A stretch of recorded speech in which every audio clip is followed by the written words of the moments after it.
हर लड़की अपनी शादी के लिए बहुत एक्साइटेड होती है और उससे कई गुना ज्यादा अपने सुहाग रात के लिए होती है। इस रात के लिए बहुत सारे सपने सजाए रहती है। कुछ ऐसा ही मेरे साथ हुआ। मेरी शादी हुए आज 3 दिन हो गए थे, मगर मेरा पति मेरे कमरे में सोने की बजाय मेरी ननंद के कमरे में सोता था। मैं पूछती तो कहता कि मेरी बहन को एक बीमारी है। रात होते ही उसको दौरे पड़ते हैं और वह अपनी जान लेने की कोशिश करती है। एक रात अचानक मैं अपनी ननद के कमरे में गई तो मेरे पैरों तले से जमीन निकल गई, क्योंकि वह तो मेरी ननद।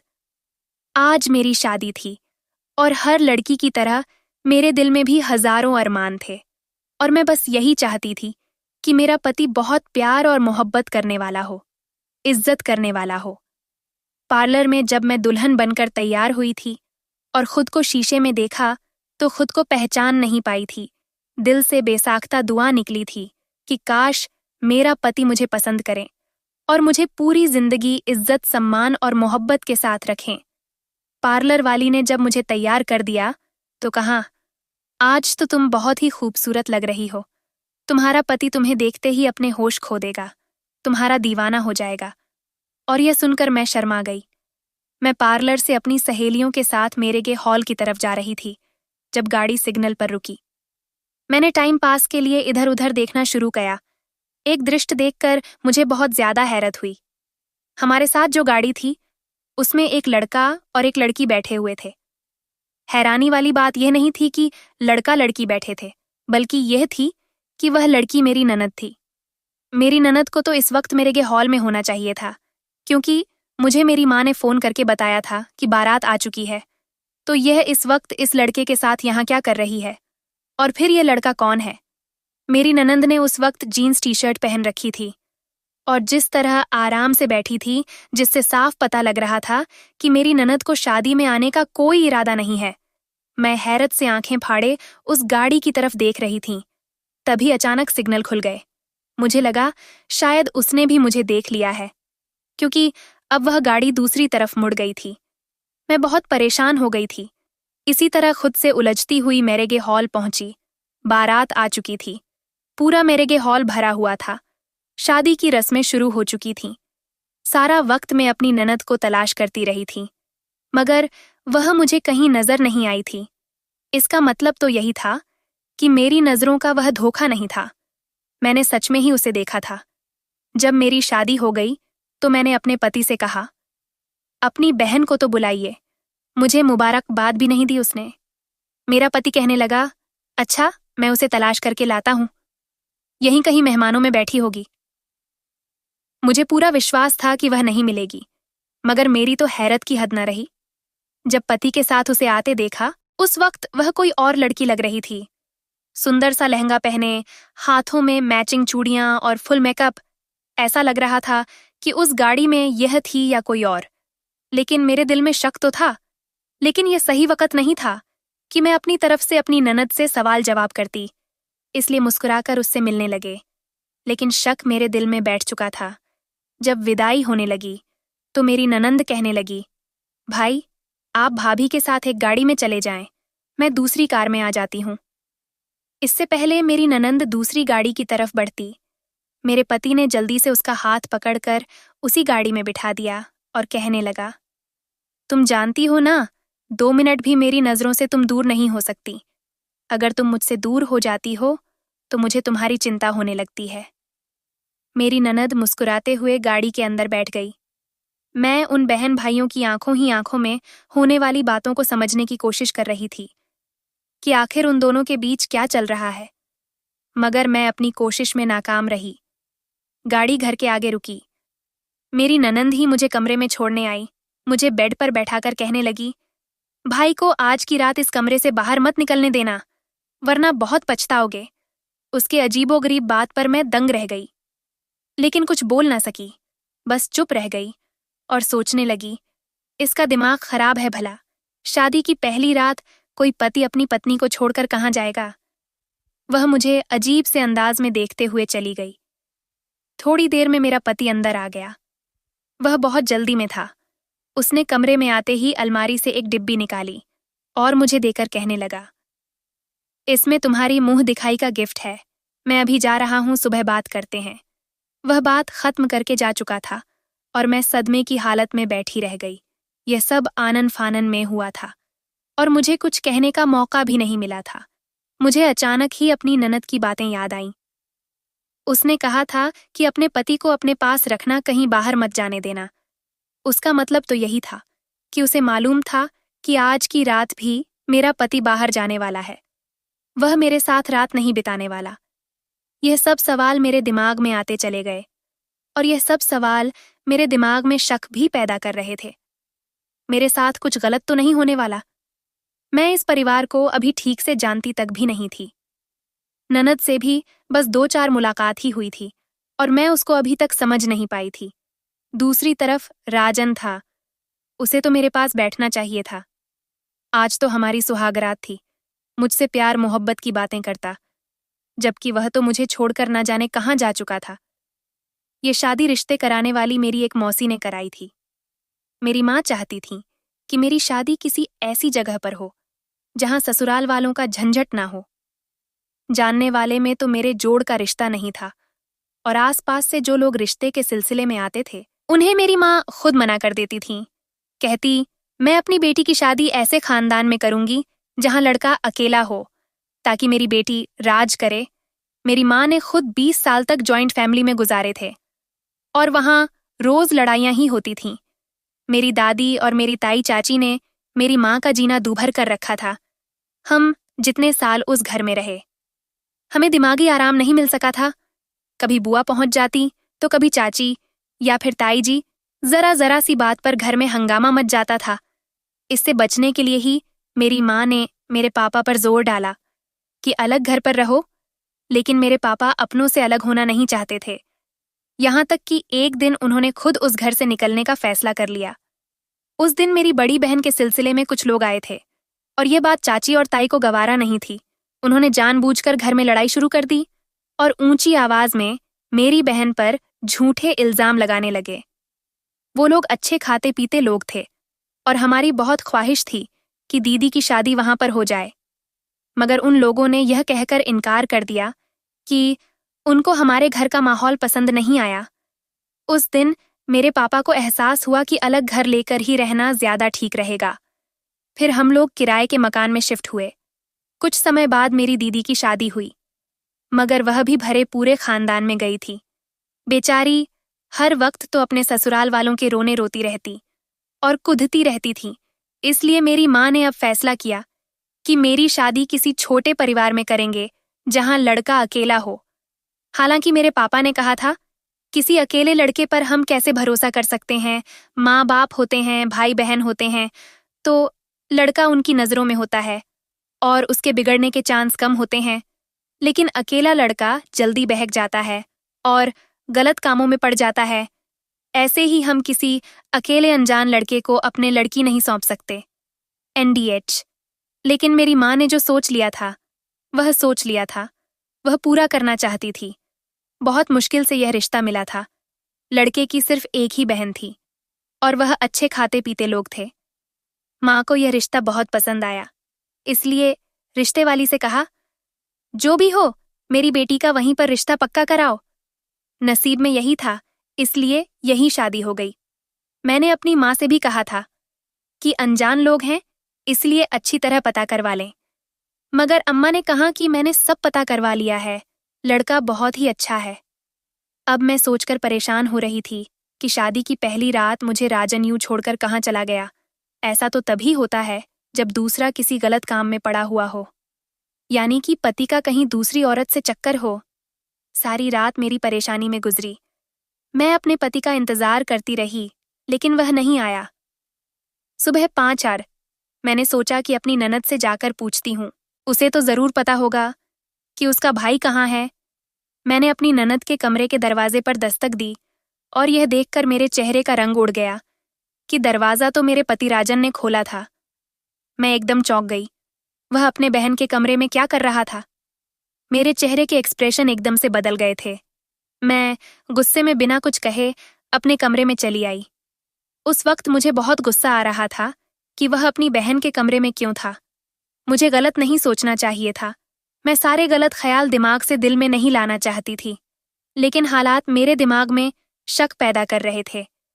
राजन मेरे पीछे पीछे चला आया और कहने लगा, मेरी बहन बीमार है, थोड़ी सी दिमागी मरीज भी है। उसे रात को दौरे पड़ते हैं और अक्सर वो खुद को नुकसान पहुंचा देती है, इसलिए मुझे रात को उसके पास रुकना पड़ता है ताकि वह खुद को नुकसान ना पहुंचा दे। जब राजन ने यह बात मुझे बताई तो मुझे शर्मिंदगी हुई कि कितना अच्छा, कितना ख्याल करने वाला इंसान है, और मैं उस पर शक कर रही थी। कुछ देर बाद उसकी बहन भी उठ गई। सारा दिन मेरी ननंद मेरे साथ रही थी। घर में खूब सारे मेहमान इकट्ठा थे, क्योंकि अभी शादी की कुछ और रस्में बाकी बची थीं। मेरी मुंह दिखाई भी हो रही थी। सारा समय मेरी ननद मेरे साथ ही रहे और मेहमानों से हंस हंस कर बातें भी कर रही थी। उसे देखकर हरगिज भी नहीं लगता था कि वह दिमागी मरीज हो सकती है। रात को फिर राजन यही कहकर कमरे से बाहर चला गया कि मुझे अपनी बहन के कमरे में सोना पड़ेगा। ये कहकर वह चला गया और मैं सोचने लगी कि उसे अगर अपनी बहन का ही ख्याल रखना था तो फिर मुझसे शादी ही क्यों की। ऐसा भला कब तक चलता रहेगा? कब तक रोज रात को अपनी बहन के कमरे में जाकर सोया करेगा? मैं 2 दिन की दुल्हन थी, मेरे भी कुछ अरमान थे, लेकिन राजन को तो मेरे अरमानों की कोई परवाह ही नहीं थी। तीसरी रात भी राजन अपनी बहन के कमरे में जाकर सो गया। आज तीसरा दिन था और मैं इस सबसे बुरी तरह तंग आ गई थी। चौथी रात में जब राजन अपनी बहन के कमरे में चला गया तो मुझे उस समय बहुत ज्यादा गुस्सा आ गया। मैं बेड पर करवटें बदलती रही, लेकिन मुझे नींद नहीं आ रही थी। रात के 1 बजे जाकर मैंने अपनी ननद के कमरे का दरवाज़ा खटखटाया, लेकिन शायद वह दोनों गहरी नींद में सोए हुए थे। उन्होंने दरवाज़ा नहीं खोला। यह सब क्या हो रहा था? वह दरवाज़ा क्यों नहीं खोल रहे थे? मुझे बहुत गुस्सा आ रहा था। काफ़ी देर दरवाज़ा खटखटाने के बाद मैं अपने कमरे में आ गई। सुबह जब राजन कमरे में आया तो मैं उस पर बरस पड़ी और पूछा कि कल रात तुमने दरवाज़ा क्यों नहीं खोला? तो मुझे तसल्ली देते हुए कहने लगा कि मैं गहरी नींद में था, इसलिए पता नहीं चल सका। मैंने राजन से कहा कि तुम अपनी बहन के कमरे में सोते हो तो दरवाज़ा लॉक क्यों होता है? दरवाज़ा खुला रखा करो। मेरे सवाल पर वह बौखला गया और एकदम घबरा गया था। कहने लगा, तुम्हें बताया तो था कि वह दिमाग मरीज है और उसे दौरे पड़ते हैं, इसलिए उसकी सुरक्षा को ध्यान में रखते हुए मैं कमरे को लॉक कर लेता हूँ। लेकिन मैं किसी भी तरह राजन का पीछा छोड़ने को तैयार नहीं थी। मैंने कहा, तुम्हें यही डर है ना, तो मैं तुम्हारी बहन के साथ सो जाया करूंगी, उसका ख्याल रखूंगी। तुम अपने कमरे में रहो। मेरा ऐसा कहने पर राजन का मुंह खुला का खुला रह गया। उसे अब कुछ कहने के लिए बचा ही नहीं था। तभी अचानक बोला, जब तक मेरी बहन ठीक नहीं हो जाती, मैं किसी को भी उसके पास या उसको किसी के पास नहीं रहने दे सकता। मैं रोने लगी। राजन ने मुझे चुप भी नहीं करवाया और चला गया। थोड़ी देर बाद मेरी ननंद मेरे कमरे में आई और मुझे चुप करवाने लगी और कहने लगी, मैंने तो रात भाई को बोला था कि भाभी दरवाजे पर दस्तक दे रही हैं, दरवाज़ा खोल दें, मगर भाई ने ही मना कर दिया। मेरी ननद बहुत डरी हुई लग रही थी। मैंने पूछा, क्या तुम्हें रात को दौरे पड़ते हैं, इसीलिए तुम्हारा भाई तुम्हारे कमरे में सोता है? मेरी बात सुनकर उसके चेहरे पर हैरानी वीवी के रंग दिखने लगे थे। मुझे कुछ कहना चाहती थी, लेकिन उसने कुछ कहा नहीं और रोती हुई अपने कमरे में चली गई। उसका यह रवैया मुझे बिल्कुल भी समझ में नहीं आया था। ऐसा क्या राज था? मेरा पति घर पर ही था, मेरे साथ रहने की वजह हर समय साए की तरह अपनी बहन के पीछे पीछे ही था। यहाँ तक कि मेरी एक दोस्त ने मुझे और राजन को एक पार्टी में बुलाया, तो राजन कहने लगा कि तुम अकेली चली जाओ, और अगर मेरा जाना इतना ही ज़रूरी है तो मेरी बहन भी साथ जाएगी। मुझे बहुत ज़्यादा हैरत हुई, लेकिन मैंने सोचा चलो कोई बात नहीं, इसकी बहन को भी साथ ले जाते हैं। लेकिन मेरी ननंद तो जाने के लिए तैयार ही नहीं थी। मेरी ननद ने मुझे इशारा भी किया कि मुझे साथ लेकर ना जाए, भाई के साथ चली जाओ। मैंने राजन को बहुत समझाने की कोशिश की, लेकिन राजन नहीं माना और उसे साथ लेकर ही पार्टी में गया। मैंने महसूस किया था कि मेरी ननद मेरे पति से काफ़ी डरती है, और मैंने यह भी नोट किया था कि राजन मेरी ननंद पर बहुत सख्ती करता है। उसके पास उसका अपना मोबाइल तक नहीं था और उसको घर से बाहर जाने की भी इजाज़त नहीं थी। सारा दिन और सारी रात मेरा पति बस उसी के आगे पीछे घूमता रहता। मुझे तो जैसे उस घर में लाकर भूल ही गया था।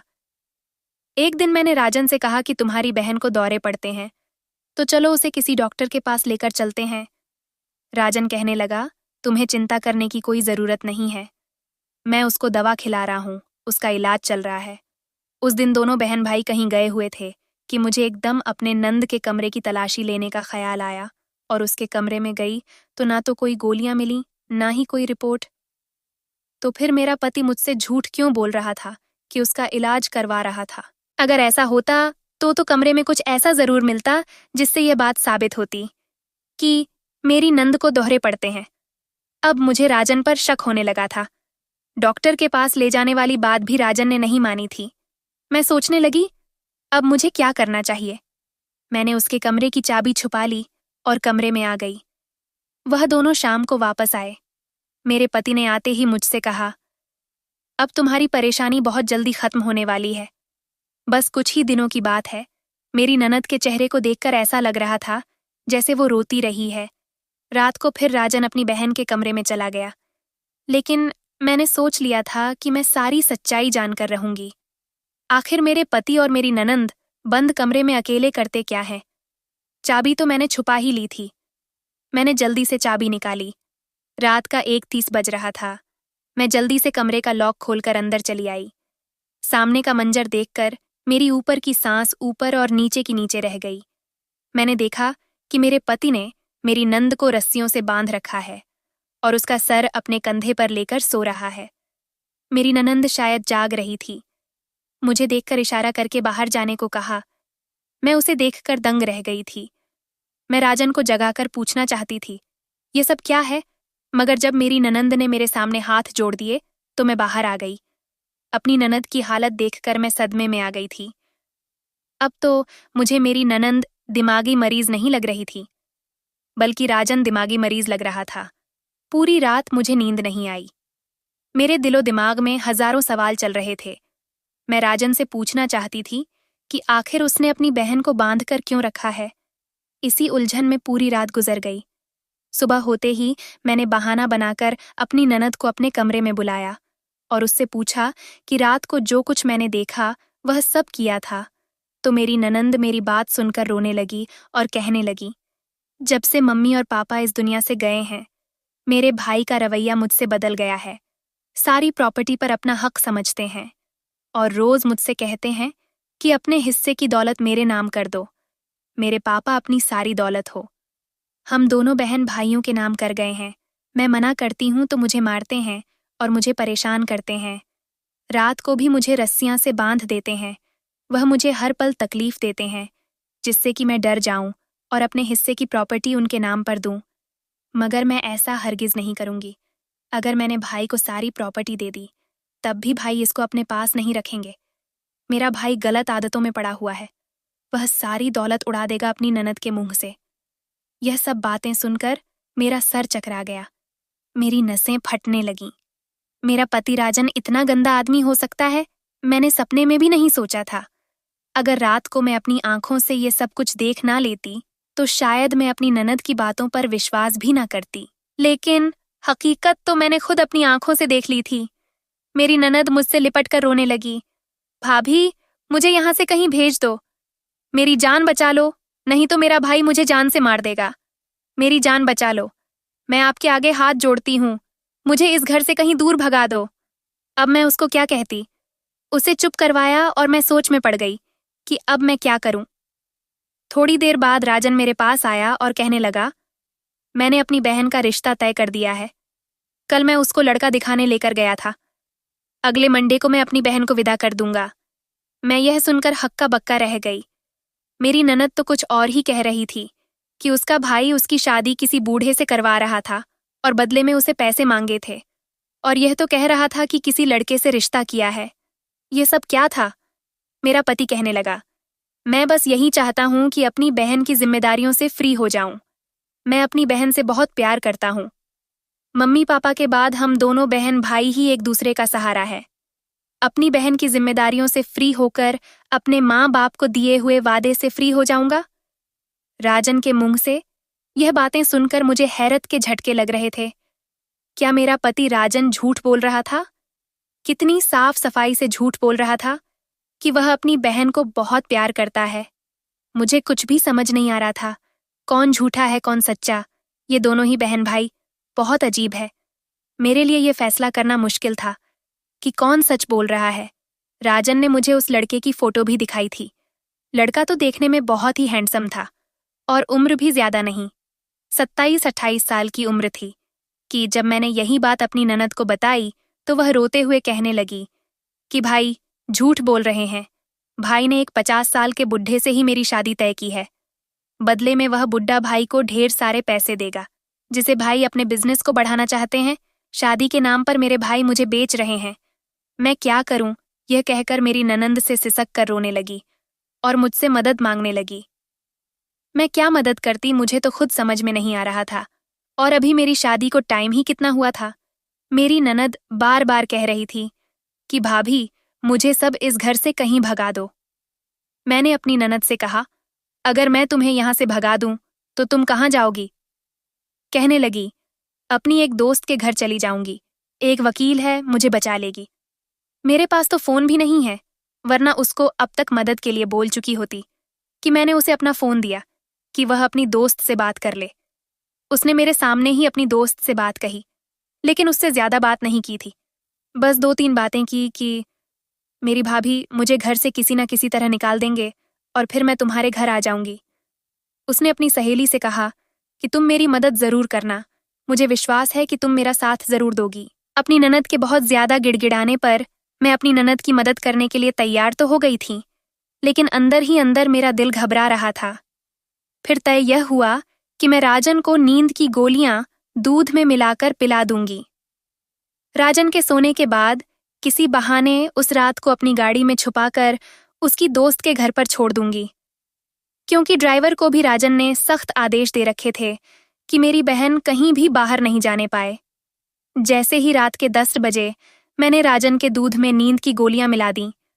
दूध पीते ही आधे घंटे के अंदर ही अंदर राजन सो चुका था। हमारे पास यही मौका था। मैंने अपनी नंद से कहा कि तुम जाकर कार की पिछली सीट पर छुप जाओ। मैंने चौकीदार से कहा कि गेट खोलो, मेरी माँ की तबीयत ठीक नहीं है, मुझे अपनी माँ के घर जाना है। चौकीदार ने तुरंत गेट खोल दिया। मैं गाड़ी सड़क पर ले आई। कुछ ही देर में हम एक घर के सामने खड़े थे। मेरी ननंद कहने लगी, भाभी आप घर चले जाए, वरना हम फंस जाएंगे।